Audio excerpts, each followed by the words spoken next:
Hello, everybody. It's Willie And Renee. once again. So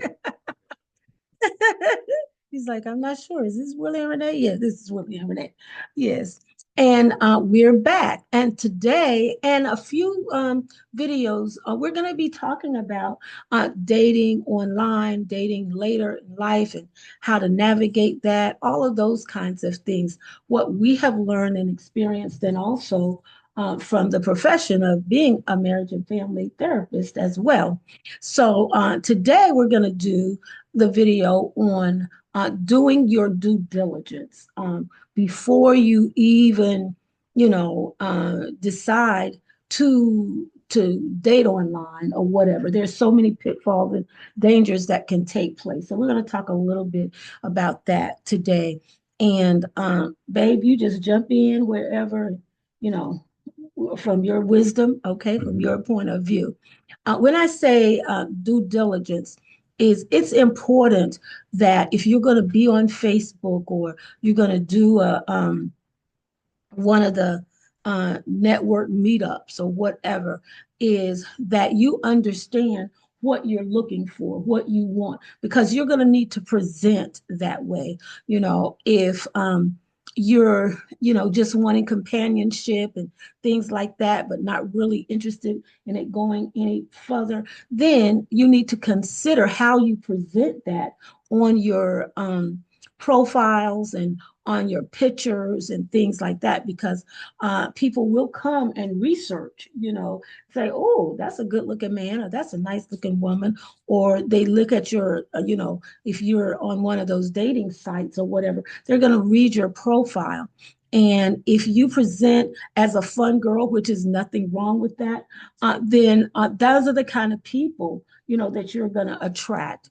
If you're on Facebook, they can actually, see your whole life stuff, basically, a lot about you. So you need to present that way, if you want somebody who's not a gold digger, then you may not want to show your yacht and your mansion and all those kind of things, because there's a chance, that that's what you're going to attract. So it's really important that you do your due diligence first and decide what is it that I really want from this, from moving forward in finding someone. It's also, if you see someone that you're interested in, the due diligence also is to do some research before you even contact that person or allow them to contact you.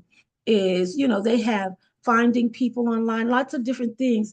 And where you can look and see, have they had a bankruptcy, have they been married 12 times, you know are they just getting out of jail, all of those things, because sometimes we get shocked, like, oh, we got ghosted, or we got screwed over or whatever, but we didn't do our due diligence and make sure of who we're dealing with and who we want to let into that circle. Yeah, I think that worked well for when you're uh, kind of communicating with someone online. Mm-hmm. But when you're in person, I think that Mm-hmm. you have to present yourself. And from a male standpoint, Mm-hmm. especially as you're an older male, there comes a time when we just have to get out of that stage of just being so shy and so reserved and everything. Mm-hmm. Because in reality, you're not a 20 or 30-year-old youngster who is presenting themselves as someone who's working up and coming and that is going to uh, move so far in life. Once you reach a certain point, you've reached that point in life. It's Mm-hmm. not a lot. You're 60 something years old. Not a lot of people are going to hire you in an entry level position or a position of management Mm-hmm. simply because you've had experience in that. A lot of times they want a younger person that is going to be staying with the company a long time. So you're Mm-hmm. not presenting yourself as such that you're up and coming. Mm-hmm. What you have, basically. And I think that's something that men and women have to understand. Right. You're at that point in life where you don't necessarily have to settle. Well, not necessarily, but you don't have to settle. Mm. But you present yourself. This is me. You know, if a person want you and want that part of you, then they will accept you. So men don't have to be so shy. Like listening and says a lot of time people go to Home Depot or something like that looking for mates. You know, a lot of time I think that's the younger people, you know, maybe looking for somebody who's gonna do all the kind of stuff because once you reach a certain point, you're not even interested in doing a whole lot of work around the house. You know, from a financial standpoint, look, I get somebody to do this, cut the grass. I'm not cutting no grass. I pay somebody to do it. Right, You know, I'm not moving furniture. I saw these guys down at the store. I'm going to get them. I pay them $50 to go ahead and clear all this up.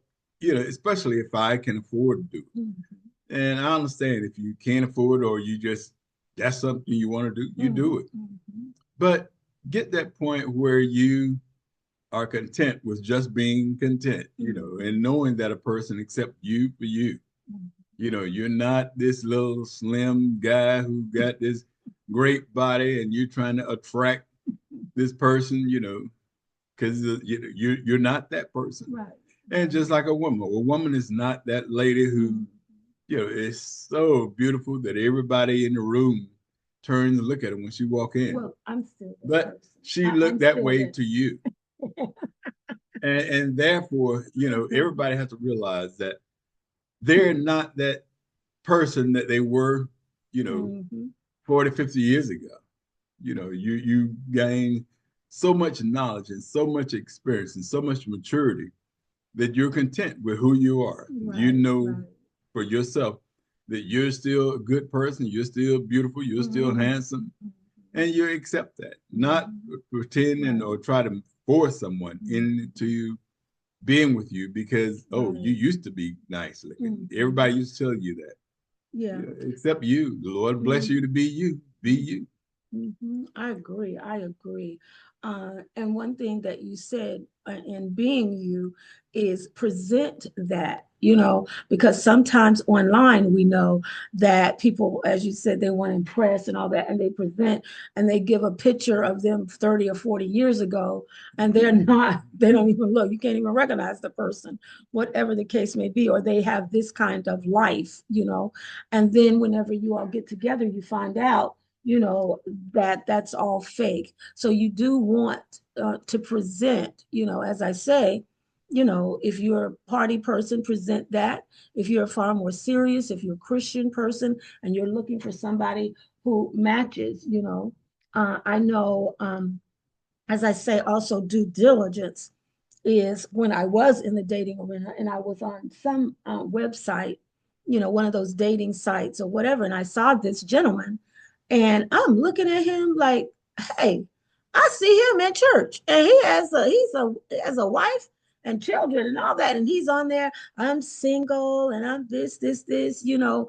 I just happened to recognize, you know, that he wasn't that dude at all. So do your due diligence and decide what you want, because maybe the person that you're interested in, they're wanting to get married, you know, they're wanting a second or whatever third go round of it, and you're just wanting somebody who likes to travel with you and companionship, and you don't want them in your house and they don't want you in their house, you know, type thing. Well, don't present that way, sort of let it be known, you know, what you want.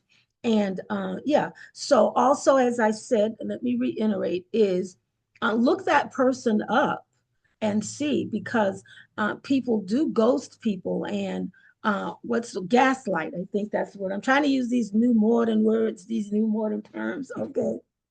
We just say they diss the person, they ain't present, whatever. Okay, my age group, that's what we say. You know, they're just fake. They're not who they say they are.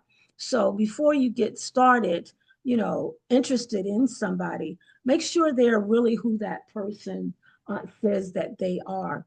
Now, throughout this series, we're going to be talking about, actually, next, you know, we're going to be talking about that list, because that is very, very important, especially as you get older. As my husband said, when you're younger, you know, you're up and coming, and you may look at that person's potential, you know, and say, okay, we can make a life together and we can work toward this, that, and the other. But at our age, 50, 60 plus, we should not be looking for potential, okay? Even if they've had bumps in the roads and curves, along the way, which is realistic, that can happen, but they still should be pretty firm as to where they're headed and what's happening, and have, um, not potential so much, but, they're on that, excuse me, they're on that path, or yeah, of where they're headed and what they want for the rest of their life. So we're going to be talking about how important that list is, to know exactly what you want and to be able to go for it. Oh, we have a new little segment, and we're going to see how y'all like that. And the segment is called Willie's Words of Wisdom, because y'all are going to find out my husband has so many fabulous thoughts and so wise about so much. And he likes all of the current events and things that's happening in the world. And so I'm going to give him some time. Babe, what you got on your mind today? What's on your mind? Well, the thing that I can think about is years ago when I used to work for the government. And it was real interesting. Like, I used to be the type person that I worked at an embassy overseas. And at the embassy, they had a lot of parties and get togethers and Mhm, dinners and so forth. mhm, And after maybe the first dinner I went to, I started to realize that these people are not going to have a conversation and I'm not aware of what they're talking about. mhm, mhm, So therefore, from that point on, that was way back a long time ago. I started being a current events type of person. mhm, mhm, That I used to say that I would never go anywhere, and people are talking about current events, and I'm the one that's left out. I'm mhm, gonna learn about mhm, current events on a daily basis. Whatever there is happening in the world, I want to know about it or try to be a part of, if possible. mhm, And so I started listening to the news a lot, listening to different things and reading different things and trying to get understanding about life. mhm, And a lot of time I sit around and ask my wife questions, just a food for thought kind of thing. mhm, And the other day we were talking and it hit me and hit both of us basically at the same time. And I thought it was real interesting. And I'm sure it's a conversation that people have or are having or will have. mhm, And that is during this climate that we're living in with the way the world is, especially in the United States, with the things that President Trump is doing and DEI and so forth.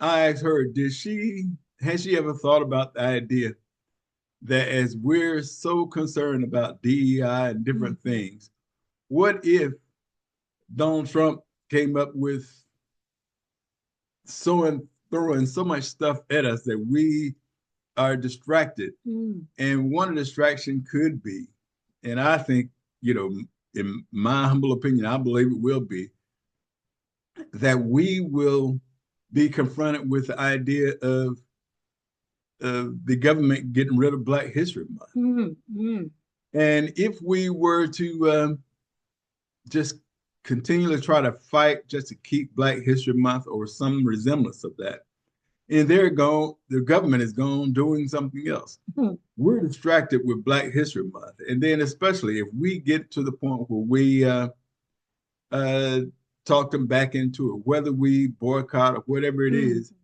to make the government or force the government to reinstate or give us Black History Month. mhm, A lot of time we will be satisfied with that. mhm, But I think that is something that we have to think about and pay attention to, that there's a strong possibility or probability, in my opinion, that the government, especially President Trump, will try to distract us mhm, by ending or changing mhm, Black History Month as we know it. mhm, And that's going to cause us, a lot of us, to be upset, to try mhm, to mhm, come with a way to get something, mhm. some resemblance of that back.